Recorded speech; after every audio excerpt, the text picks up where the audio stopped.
Bonjour à tous, je suis très heureux d'apporter le message aujourd'hui dans cette série 3 en 1 où on regarde à découvrir ou redécouvrir qui est Dieu, le Père, le Fils, le Saint-Esprit. On croit réellement qu'on peut découvrir qui est Dieu ou redécouvrir qui est Dieu, apprendre à connaître Dieu de mieux en mieux, d'une nouvelle manière, chaque semaine pendant cet été, parce qu'on croit que Dieu veut se révéler à nous, bien plus qu'on ne veut le découvrir. Et alors qu'on regarde à ces messages chaque semaine, Dieu veut se révéler par la prédication de l'Évangile. Alors qu'on se tient ici, alors que je vais parler de la parole de Dieu, de la Bible, on croit que Dieu va se révéler à celui qui a le cœur ouvert, prêt à découvrir qui est Dieu. Et dans une société où les gens se disent de moins en moins religieux, mais de plus en plus à la recherche d'une spiritualité, sans réellement savoir où la trouver, les gens se disent peut-être c'est flou, c'est nébuleux, on ne peut pas réellement savoir qui est Dieu. Non, vraiment, nous on le sait et on le dit et on le proclame que Dieu veut se révéler à nous, parce que c'est Dieu qui a fait le premier pas vers nous. Dieu n'est pas loin, Dieu n'est pas insaisissable, Dieu s'est révélé. Et là, la plus belle révélation de Dieu s'est faite quand il a envoyé son Fils Jésus-Christ sur cette terre. Dieu lui-même est venu s'incarner en homme, dans notre humanité, vivre ici sur cette terre il y a plus de 2000 ans. Et alors qu'on est dans cette série 3 en 1, aujourd'hui on va regarder à qui est Dieu le Fils. Et le titre de mon message aujourd'hui, c'est Jésus, le modèle parfait. Jésus-Christ est venu révéler le Père, le Dieu des cieux. Mais Jésus est venu également nous donner le modèle de comment vivre notre vie sur terre. Jésus est le modèle parfait parce qu'il vient nous montrer comment on peut comprendre Dieu, mais également comment comprendre comment vivre notre humanité. Jésus est le modèle parfait.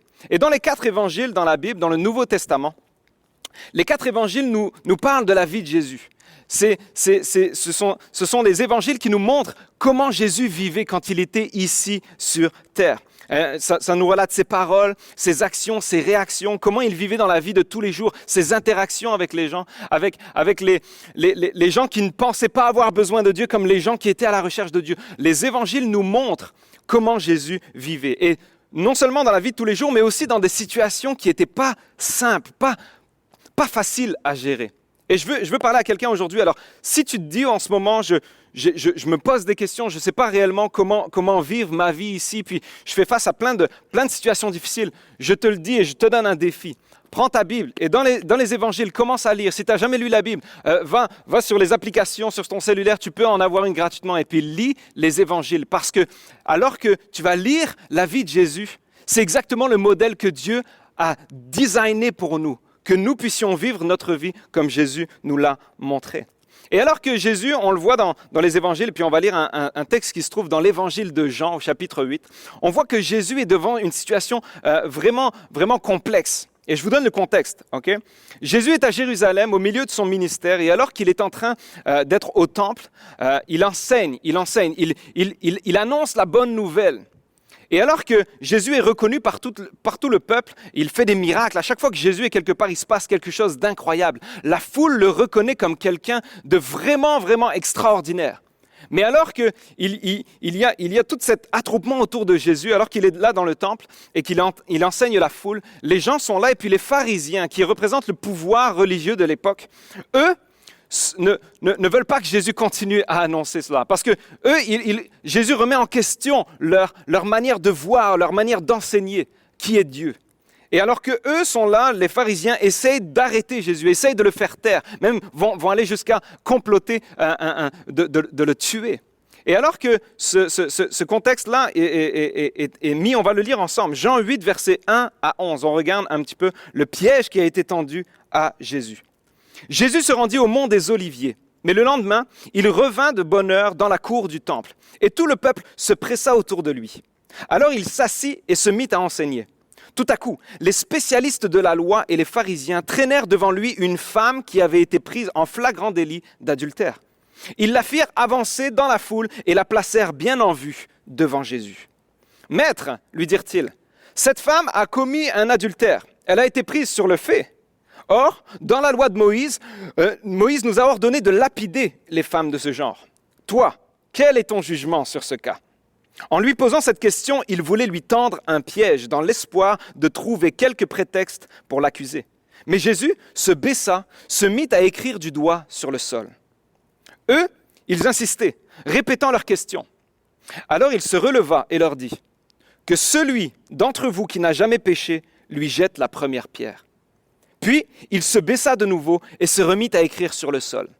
Quand ils entendirent cela, accusés par leur conscience, ils se retirèrent un à un, à commencer par les plus âgés, laissant finalement Jésus seul avec la femme qui était là, restée au milieu de la cour du temple. Alors Jésus leva la tête et lui dit, « Eh bien, où sont donc passés tes accusateurs? Personne ne t'a condamné? » »« Personne, Seigneur, lui répondit-elle.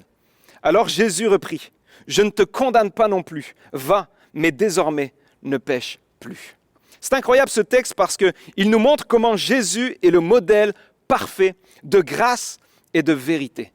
Alors que Jésus voit le piège être tendu vers lui, Jésus, bien sûr, était 100% homme, mais il était 100% Dieu. Alors il connaît les cœurs, il sait les pensées de ceux qui sont en train de venir pour lui tendre un piège. Jésus voit le piège.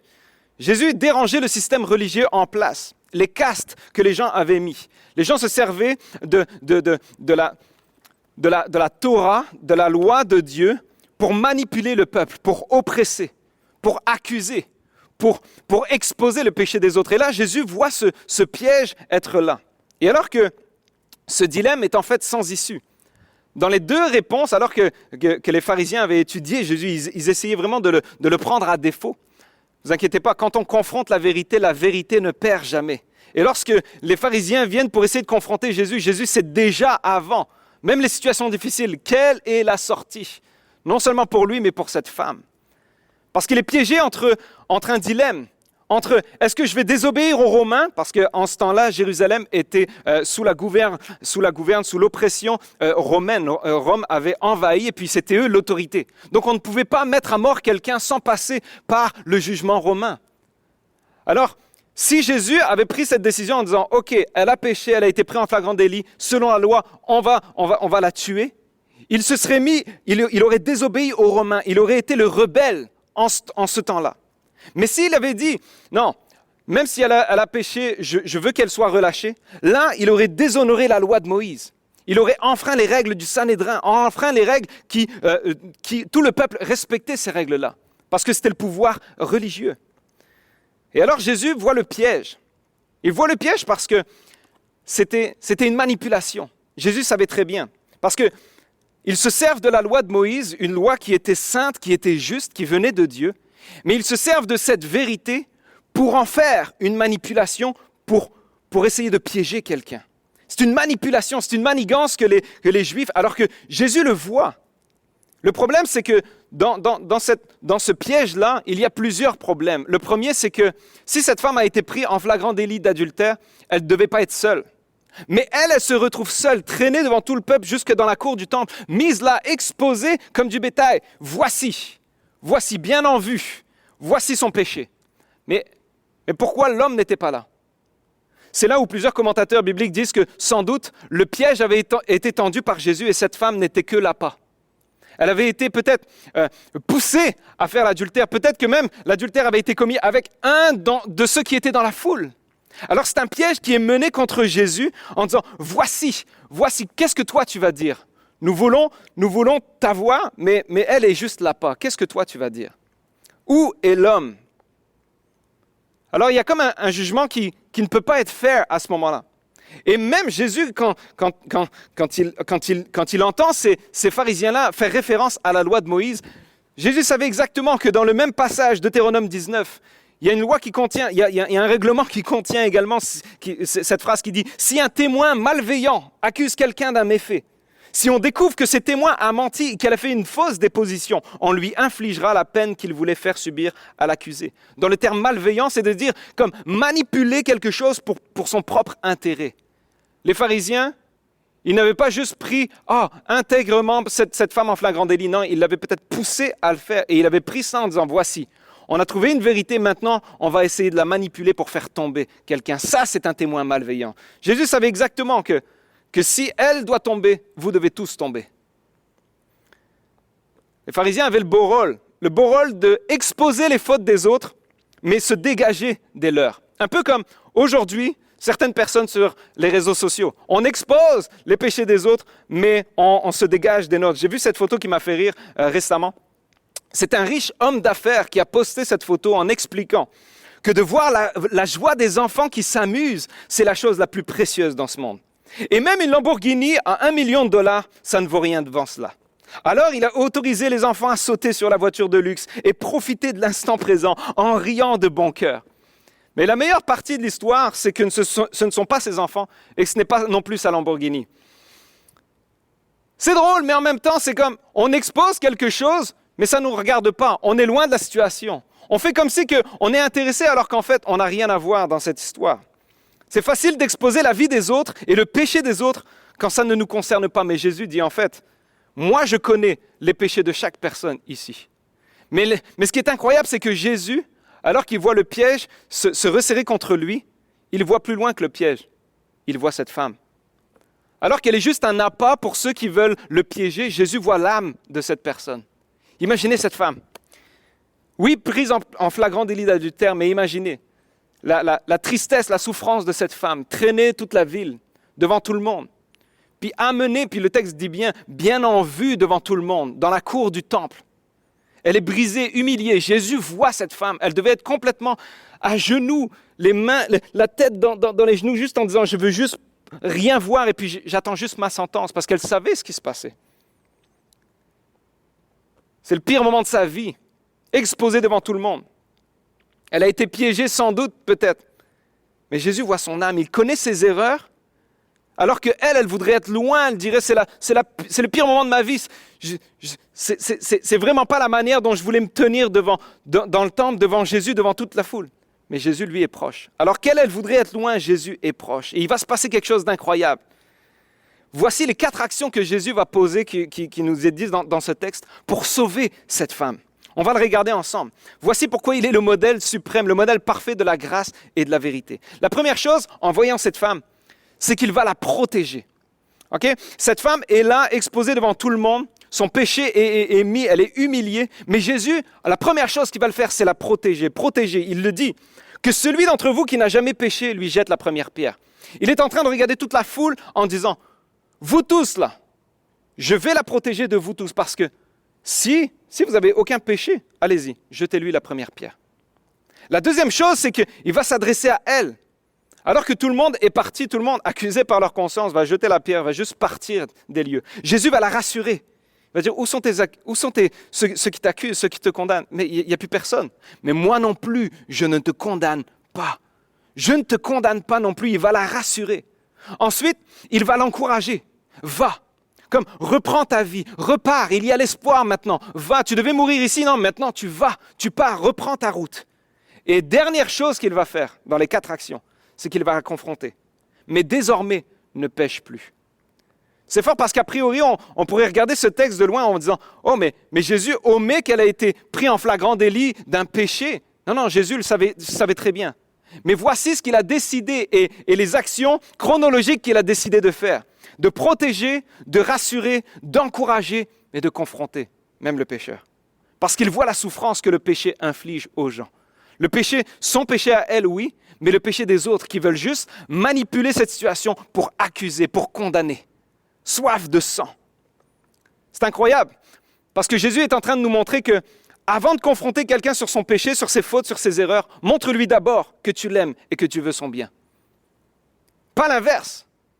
Puis trop souvent, si je m'adresse à ceux qui sont chrétiens dans l'Église aujourd'hui, puis que trop souvent on dit, si tu te repens, si tu enlèves ta faute, là je vais peut-être te rassurer, t'encourager, te protéger. Mais il faut que tu passes d'abord par... Non, Jésus est en train de te dire, cette âme souffre, cette âme est prisonnière en ce moment. Je vais la protéger, la rassurer, l'encourager, mais la confronter. Grâce et vérité. Jésus n'est pas 50% grâce et 50% vérité. Jésus est 100% grâce et 100% vérité.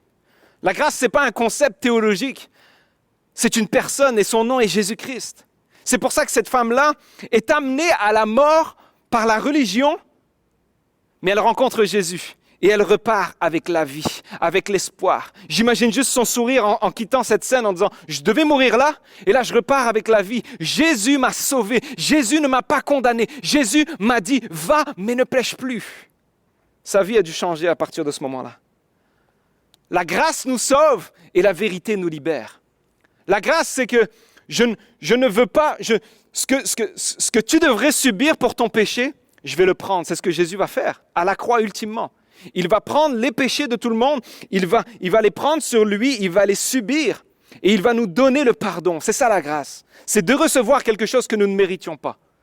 Mais la vérité nous libère. Jésus n'a pas juste dit « je prends tes péchés, puis va-t'en, reprends ta vie ». Non, il a dit « va, mais ne pêche plus ». Parce qu'il savait que le péché amène la souffrance, que le péché, le salaire du péché, la Bible nous dit, le salaire du péché, c'est la mort. Alors si en ce moment, tu te dis « je vis une vie qui n'est pas vraiment conforme à la volonté de Dieu, et puis je sais que je fais des choses qui ne sont pas… » La bonne nouvelle, c'est que Jésus te donne la grâce, mais il veut que tu saches la vérité, c'est que le péché t'amène toujours à la souffrance et ultimement à la mort. C'est pour ça que Jésus est là, il donne la grâce, mais il lui dit la vérité. Ne pêche plus. Es-tu sous le poids du péché en ce moment? Et même si tu dis, ouais, je vis ma vie comme je veux, ni Dieu ni maître, je suis rien comme, je ne suis pas de religion, je ne suis pas de dogme, je veux suivre seulement mon cœur et mes instincts et mes désirs. À un moment donné, ça va t'amener à souffrir. Peu importe. Même si tu crois qu'en ce moment, ton péché, ce que tu fais, c'est vraiment le fun, tu vas voir un jour, tu vas souffrir. Que ce soit immédiatement ou plus tard. Le péché amène toujours la souffrance et c'est pour ça que Jésus est venu dans ce monde. Annoncer la grâce, mais annoncer la vérité. C'est pour ça que ce modèle qui est Jésus, c'est un modèle parfait de grâce et de vérité. Mais ce n'est pas juste un modèle conceptuel. La deuxième vérité, c'est que nous devons vivre selon ce modèle. Jésus n'est pas juste venu nous montrer avec des principes conceptuels, voici comment vous devez vivre. Non, il a dit, maintenant vous devez vous-même vivre sous ce modèle. Nous devons vivre à l'image de Jésus. Vous allez me dire, non mais c'est impossible. Par nos propres forces, on ne serait jamais capable de faire ça. Non. Et là, la bonne nouvelle de l'Évangile, c'est que lorsque nous venons devant Jésus en disant « Je suis fautif, je n'arrive pas à vivre selon ton standard, Seigneur, j'arrive pas. La loi, le principe, le standard est tellement élevé. » Jésus dit « Je le sais. C'est pour ça que je suis venu prendre ta place, mourir et être condamné pour ton péché, et je te donne le pardon. Je te donne tout ce que tu ne mérites pas, je te le donne. Tout ce que je suis te revient. Tu peux maintenant être appelé enfant de Dieu. Si tu reconnais Jésus comme ton sauveur, tu lui demandes pardon pour tes péchés et tu suis la parole de Dieu. Tu vas en marchant dans la vérité. Le Saint-Esprit vient vivre en nous, la troisième personne de la Trinité. Le Saint-Esprit vient en nous, il nous remplit et il nous donne d'être capable de vivre selon le modèle de Jésus. Le Saint-Esprit nous donne la capacité de dire non aux tentations. Quand le péché est là, il nous donne la capacité de le fuir. Il nous donne la capacité de vivre et d'être renouvelés dans l'amour, la compassion, la grâce, le pardon, tout ce que ces pharisiens n'avaient pas. Jésus nous a montré que le modèle, c'était le sien qu'il fallait avoir. Jésus est le modèle parfait. Puis, réellement, alors que j'ai découvert Jésus le jour de mes 16 ans, j'ai donné ma vie à Dieu, mon cœur a été complètement changé. De la colère que j'avais, du mensonge que j'entendais, que je vivais, vraiment, j'étais vide, j'étais mal dans ma vie. Le jour de ma conversion, mon cœur a complètement été changé. Et réellement, je me dis, si je ne marche pas conformément au modèle qui est Jésus, si je ne demande pas à l'Esprit de Dieu de me renouveler et de me montrer comment je dois vivre à l'image de Jésus, je deviendrai trop rapidement l'accusateur. Trop rapidement, je serai celui qui prend des pierres et qui juge les autres, qui critique les autres. C'est pour ça que nous devons vivre selon ce modèle, parce que si nous ne le faisons pas, nous devenons un des accusateurs. Un légaliste, si elle a brisé la loi, elle doit mourir, elle doit payer. Vous savez, la grâce que j'ai reçue, je dois la donner. En tant qu'Église, la grâce que nous avons reçue, nous devons la donner. Nous devons faire comme Jésus, devant les manipulations, devant les pièges, devant une âme qui souffre, même si elle est prise en flagrant délit de péché, c'est de la protéger, de la rassurer, de l'encourager et la confronter. Je ne sais pas si vous avez déjà vécu ce phénomène-là quand on arrive devant un ascenseur. C'est un phénomène naturel qui s'appelle le demi-tour.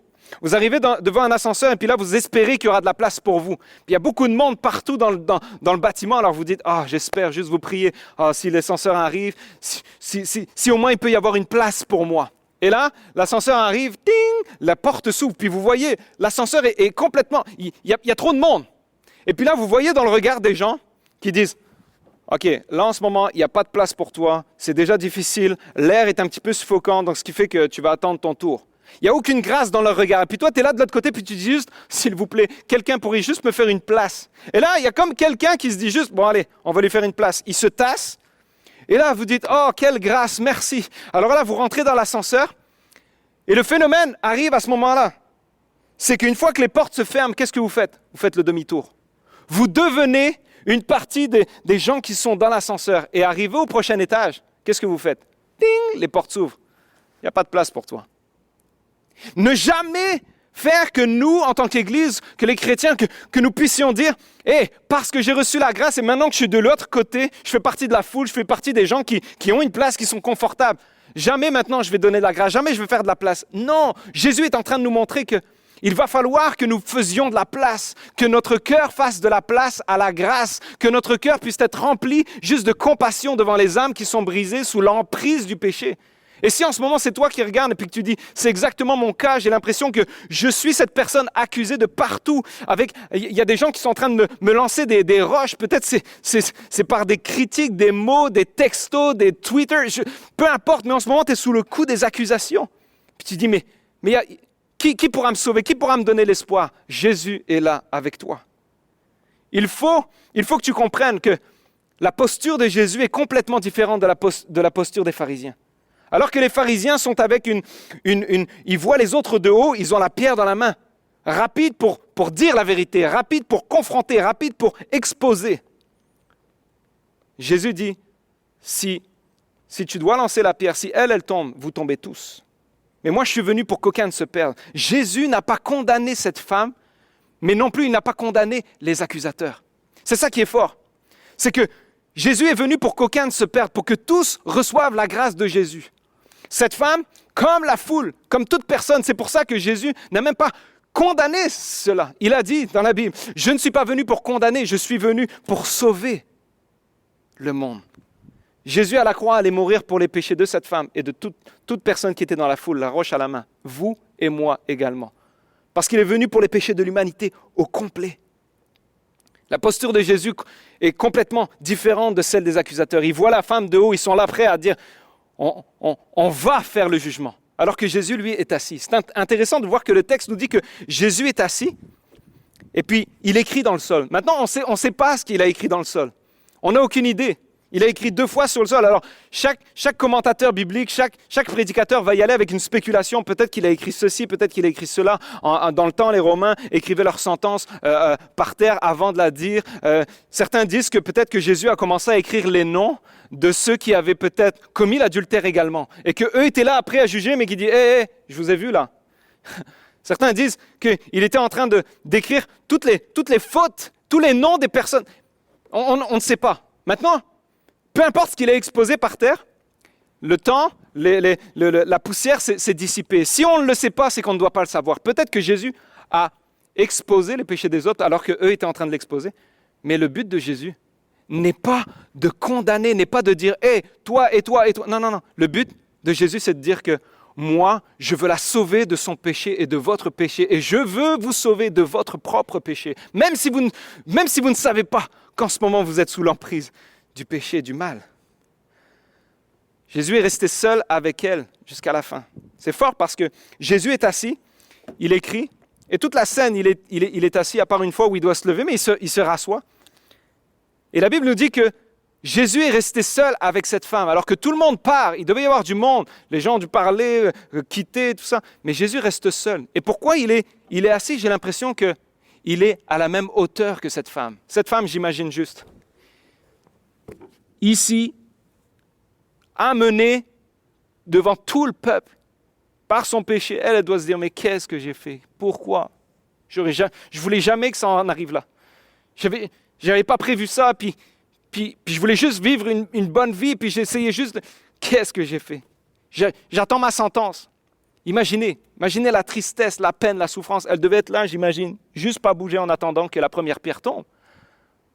Puis elle est là, et Jésus reste seul avec. Et puis elle doit entendre les gens qui partent. Et puis le texte ne nous le dit pas, mais j'imagine qu'elle ne doit pas bouger, elle doit juste attendre.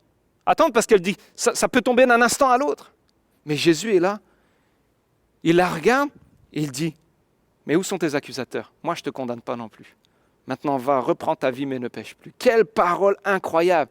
Dans une simple phrase, Jésus va donner des mots tellement puissants qui sont pour vous et pour moi, qui ont un écho incroyable. Dieu, en ce moment, quand il te voit, il ne te condamne pas. Peu importe la vie que tu as en ce moment, peu importe si tu es loin de lui ou proche de lui, Dieu ne te condamne pas. Il n'est pas venu ici pour juger le monde, il est venu pour sauver le monde. Et c'est ça la bonne nouvelle de Jésus-Christ. C'est que peu importe qui tu es, ce que tu as fait, ce que tu as mal fait, ce que tu as manqué, ce que tu as fait délibérément, Jésus te dit, moi je ne te condamne pas. Aujourd'hui est encore un jour de grâce. Dieu sera juge et il y aura un jugement à la fin de tout. Mais aujourd'hui, alors que nous avons encore la vie, il est encore temps que tu reviennes à lui. Il est plein de grâce, il est plein de vérité. Il veut dire, je veux confronter ton péché, mais pour te donner la liberté. Et vous connaîtrez la vérité, et la vérité vous rendra libre. La vérité est comprise dans la parole de Dieu. La vérité est Jésus-Christ. Il a dit, je suis le chemin, la vérité et la vie. Nul ne vient au Père que par moi. Alors aujourd'hui, comme cette femme, rappelle-toi que par tes propres forces, tu ne pourras jamais atteindre le bonheur complet, la paix qui vient seulement de Dieu. Rappelle-toi que Jésus est le seul espoir pour toi.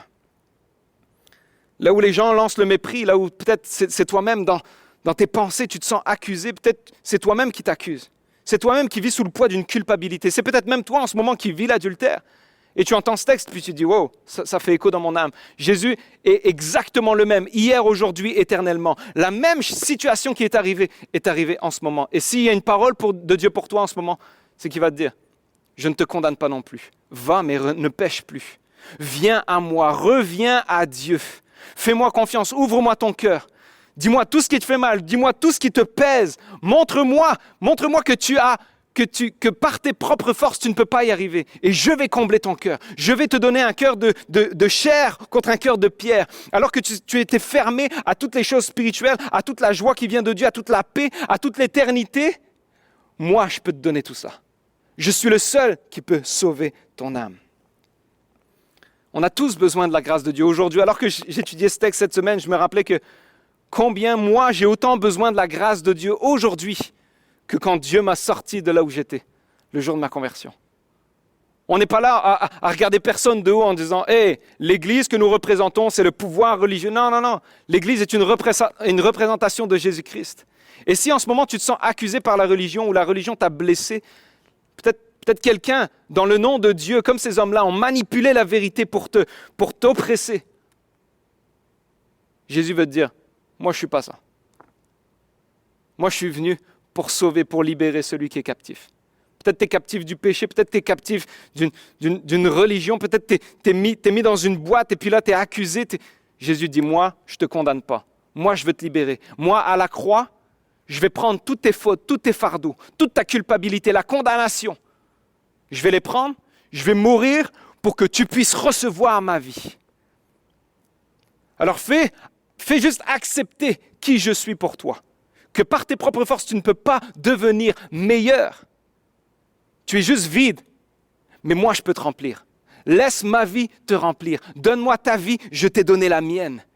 Et ensemble, nous serons ensemble pour l'éternité, même après cette vie ici.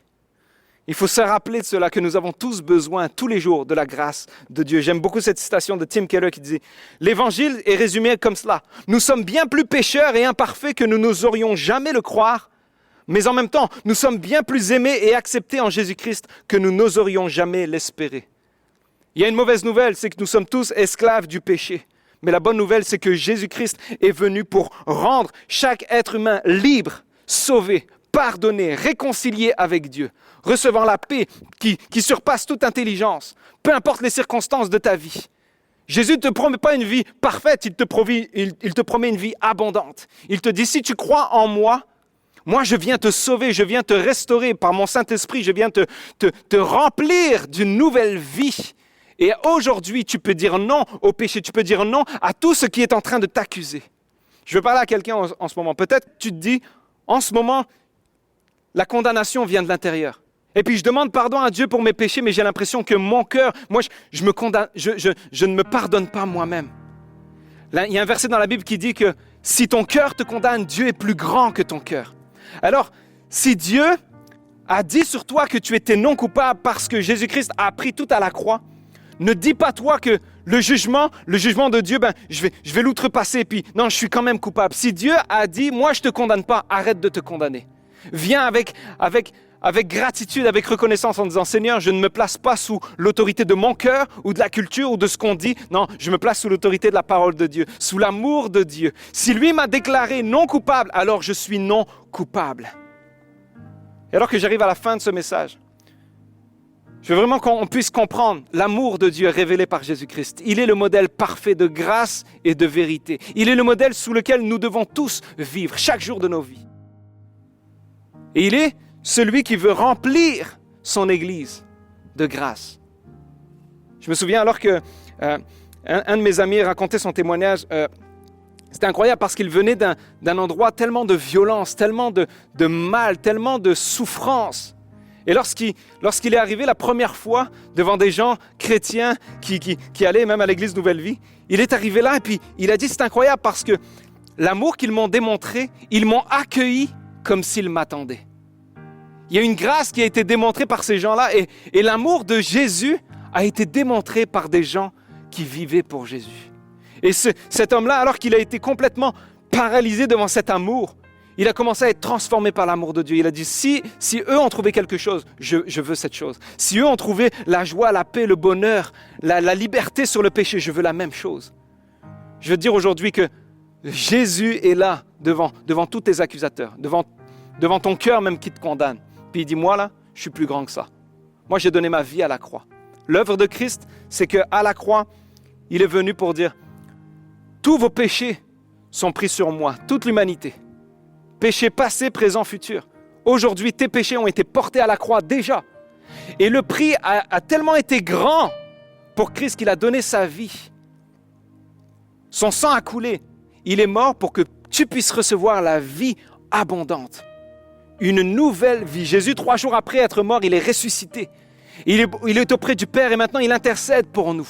Il combat pour nous. Il a déjà eu la victoire pour nous. Il marche devant nous. Alors on a juste à obéir à sa parole, juste à lui faire confiance par la foi, le reconnaître comme notre Sauveur, notre Seigneur et marcher dans la victoire de Christ. Aujourd'hui, reçois la grâce de Dieu.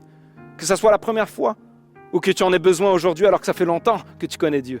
Nous avons tous besoin de revenir aujourd'hui à dire, Seigneur, tu es le modèle parfait. Jésus, tu es celui qui me définit. Je ne veux plus être défini par moi, par mes péchés, par mes accusations, par ma méchanceté. Non, je veux être défini par toi.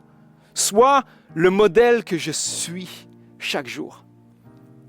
J'aimerais prier pour vous aujourd'hui. Alors qu'on parle de grâce, alors qu'on parle d'être brisé peut-être par des accusations, brisé peut-être par la religion. Jésus est là et puis il veut te dire, moi je suis l'espoir qui veut te protéger, te rassurer, t'encourager et te confronter. La grâce et la vérité. Seigneur, je te prie pour chaque personne qui écoute ce message. Je te prie que tu puisses te révéler maintenant par ton Saint-Esprit qui agit puissamment.